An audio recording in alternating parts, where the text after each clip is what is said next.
Gram सभा चंदरपुर के चौमुख्य विकास के लिए ग्राम प्रधान हेतु कर्मठ, ईमानदार एवं संग्रहशील प्रत्याशी आपके सुख दुख के साथी निठुरी राय को अपना बहुमूल्य मत देकर, भारी से भारी मत देकर विजयी बनाएं। अपने गांव, अपने समाज, अपने क्षेत्र में विकास की गंगा बहाएं।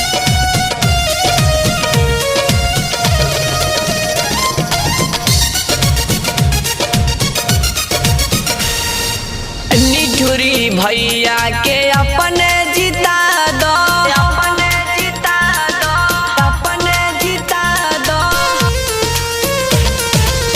निठुरी भैया के अपने जिता दो, ये बट दिल के अरमान। इनके बना दो प्रधान, ए भैया सुनो, इनके बना दो प्रधान। अब की बना दो प्रधान, ए चाचा सुनो, इनके बना दो प्रधान। आपके बच्चों के उज्जवल भविष्य के लिए निःशुल्क कोचिंग, मदर क्लासेस, कप्तानगंज में व्यवस्था और मेधावी छात्र छात्राओं को जनता का आशीर्वाद मिलने पर लैपटॉप एवं सिलाई मशीन देकर आपके बच्चों और बच्चियों को सम्मानित करेंगे, ये कहना है निठुरी राय जी का। सब ही के काम होई, सब कर विकास हो। निठुरी भैया नाही करी है निराश हो, निठुरी भैया नाही करी है निराश हो। माई के बेटा हमें सबके सहाई, पल है गरीबों में गरीबों का भाई।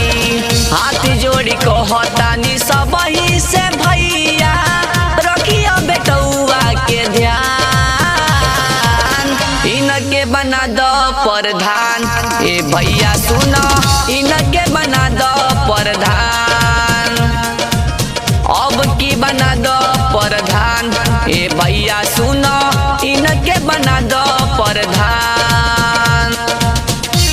ऑनलाइन फॉर्म भरने जैसे वृद्धा विधवा पेंशन, शिक्षा संबंधित तथा फोटोकॉपी एवं परिवार रजिस्टर का नकल निःशुल्क अपने पंचायत भवन पर उपलब्ध कराएंगे और आपके छात्र छात्राओं को खेलने एवं दौड़ने के लिए प्रस्तावित खेल मैदान की व्यवस्था करेंगे, ये कहना है निठुरी राय जी का। गौआ चंदरपुर के सुंदर बनाई, गली गली RCC रोड लगावाई, गली गली RCC रोड लगावाई। बिजली कॉलोनी के व्यवस्था कराई, गौआ के अपना हो खूब चमकाई। जीत जाइए भैया आ सब लोग कहता, खुश होइए सगरो किसान। इनके बना दो प्रधान, ए चाचा सुनो, इनके बना दो प्रधान।